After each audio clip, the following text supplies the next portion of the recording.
The House Oversight, Judiciary, and House Ways and Means Committees are now demanding transcribed interviews from more than a dozen federal officials as they ramp up their investigation into Hunter Biden's plea deal.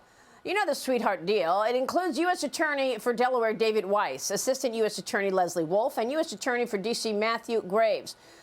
Jim Jordan told us that he wanted these depositions the last time he was with us. Hunter Biden's former business associate, Tony Bobulinski, meanwhile, is saying that he and his lawyers reached out to Weiss, offering to testify, but they never heard back. Joining me right now is New York Post columnist and Fox News contributor Miranda Devine. Miranda, great to have you. Thanks very much for being here. What do you think happens here with all of these asks for depositions? Thanks, Maria. Well, look, I think that they ought to also be hauling in Merrick Garland because the discrepancy comes between what Merrick Garland said under oath and what U.S. Attorney David Weiss is said to have said by by one of the whistleblowers who was there, but he also lists 6 witnesses who were there in that meeting when David Weiss said that he had applied for special counsel status and the DOJ had knocked him back, and also said that he did not have the authority to charge in the Central District of California or Washington, D.C. So there is somebody is lying in that entire scenario, and they need to bring them all in and question them, preferably all at once on the same table so they can't sort of squirrel out of it. Yeah, and you've got an op-ed in the New York Post this week, quote, allegations against Biden and his family are too credible to wipe away with father's love, sob story. You write, protecting Joe has been the hallmark of the DOJ, FBI, and perhaps the CIA over both the Trump and Biden administrations, during which time damning information has flooded in from a variety of sources alleging a foreign bribery scheme. Miranda, I mean, every day it feels like we get more information in terms of these bank records, this whistleblower testimony. It's extraordinary to me that these are the most serious allegations lobbed against any president, and the mainstream media will not report it. It is incredible, isn't it? I mean, they sort of report it, but they report it with scepticism and snide remarks, and it's peppered with this sort of saccharine empathy for Joe Biden and Hunter Biden. I mean, Hunter Biden is 53. He's not the villain here, really. This is a guy who did have serious drug problems. We're told that he's recovered now, and that he, good on him for kicking the crack habit. But that doesn't excuse what his father did, and it doesn't excuse his father's involvement, which is catalogued quite conclusively on the laptop and elsewhere from other testimony now that has been flooding in for the last over 3 years. And it should not excuse all of the money that has come in that this family has taken in.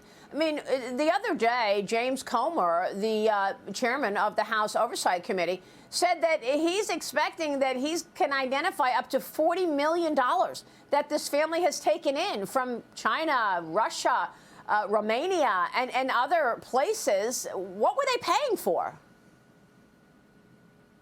Well, I mean, this is the point, and I think that's why James Comer is quite astute to follow the money, because in the end, when you have a huge sum of money that has come in and there's no visible product that's been exchanged for all that money, people don't give you money for nothing.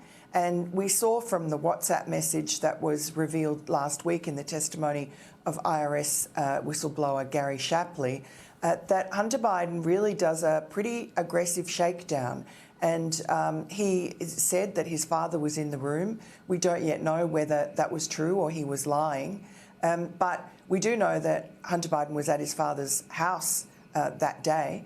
And it's certainly Hunter Biden's shakedown and aggression had an impact, because within 9 days, $5.1 million had flowed from that Chinese company that he was shaking down.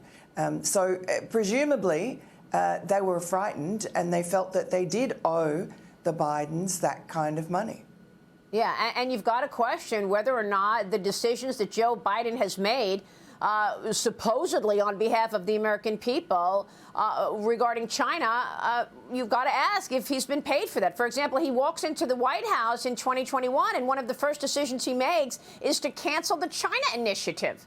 The China initiative under the Trump administration was actually holding people to account for surveillance and for stealing intellectual property. They closed down the Houston embassy because of this. They arrested, you know, the people from universities because they were working with communist China, sending intellectual property. Joe Biden comes in and he cancels the China initiative. Was that something that he was paid to do? Well, you just have to ask, because it was such a curious decision. FBI Director Christopher Wray was dead against it. There was no reason for it, except that Joe Biden said it was racism. Ridiculous. Hunter Biden was deposed yesterday for over 6 hours, as you know, Miranda. This is for the civil lawsuit brought against him by the laptop repair shop owner, John Paul Mac Isaac. Hunter was asked to turn over his unredacted April 2019 bank records. The first son also settled his child support case yesterday. As part of that agreement, Hunter will give his estranged daughter some of his paintings, which she could either sell or keep for herself. She also cannot use the Biden name, Miranda. So this is how he's paying child support, with these paintings. Your thoughts? Yes, well, look, apparently I'm told that that was a request by London Roberts, the mother of the child. She asked for the paintings.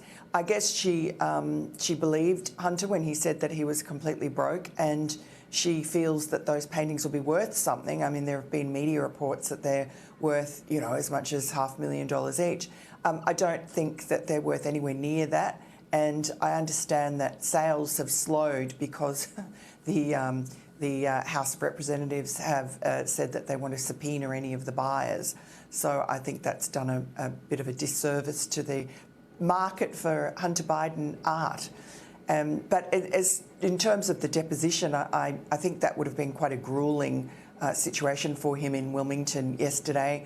It was 6 hours or more, and he was going to be asked a lot of pretty serious questions, including about the laptop, which he has never acknowledged is his, even though his lawyers are now cross-suing poor old John Paul Mac Isaac, the laptop repair shop owner, and alleging that he stole, not the laptop, because they're still not admitting that's theirs, but private information.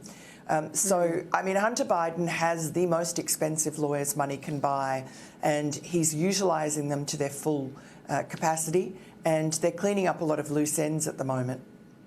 Miranda, real quick before you go, I'm wondering if he's still influence peddling by selling these paintings to Chinese officials tied to the Chinese Communist Party. They still won't tell us who's buying these paintings for $500,000, right? Yeah, and I think the White House really stuffed that up, because there was an outcry about Hunter's new career as an artist, because exactly that. The art world is notorious for money laundering. And so what did the White House do? They said, oh, we're just going to keep everything secret, which is the exactly opposite of what you should do if you want to kind of dispel concerns. Yeah, another indication of how stupid they think the American people are, actually. Miranda, it's good to catch up. Thanks very much.